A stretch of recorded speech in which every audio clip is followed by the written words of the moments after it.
Контроль, бак! На землю легли, быстрее!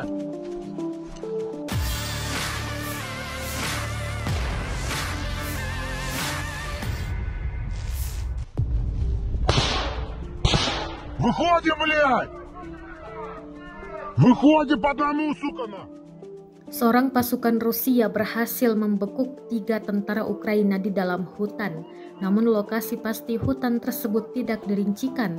Rekamannya beredar di Telegram pada Senin 22 Mei 2023. Berbekal senapan, pasukan Rusia berhasil membuat ketiga tentara Kiev menyerah dan merangkak ke hadapannya. Dalam keterangan unggahan disebutkan, pasukan Rusia membekuk 3 tentara Ukraina. Tentara yang ditangkap berasal dari Brigade ke-93 Angkatan Bersenjata Ukraina.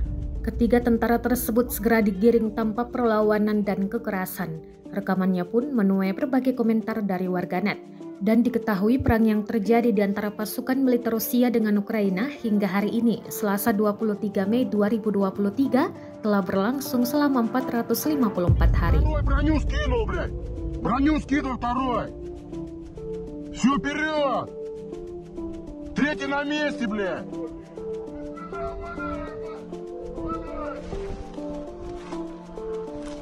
Третий встал, руки выше, блядь! На месте, нам!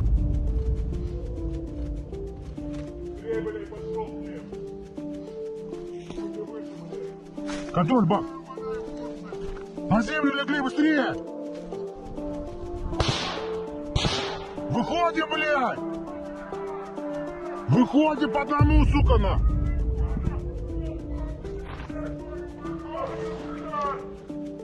Руки выше, руки выше! Сколько вас? Сколько вас? Оружие скинул! Оружие скинули, блядь! Первый пошел на коллегу сюда! Остальные руки вверх, блядь! Броню первую скинул, стой! Броню скинул, блядь! Подразделение какое, блядь? Подразделение, сука, стрелять буду!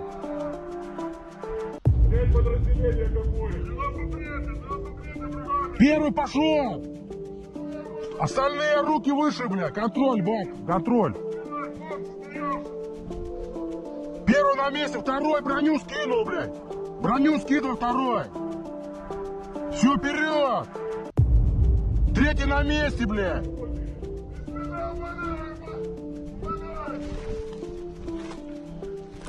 Третий встал, руки выше, блядь! На месте, нахуй!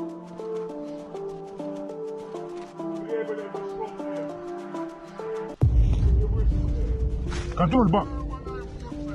На землю легли, быстрее!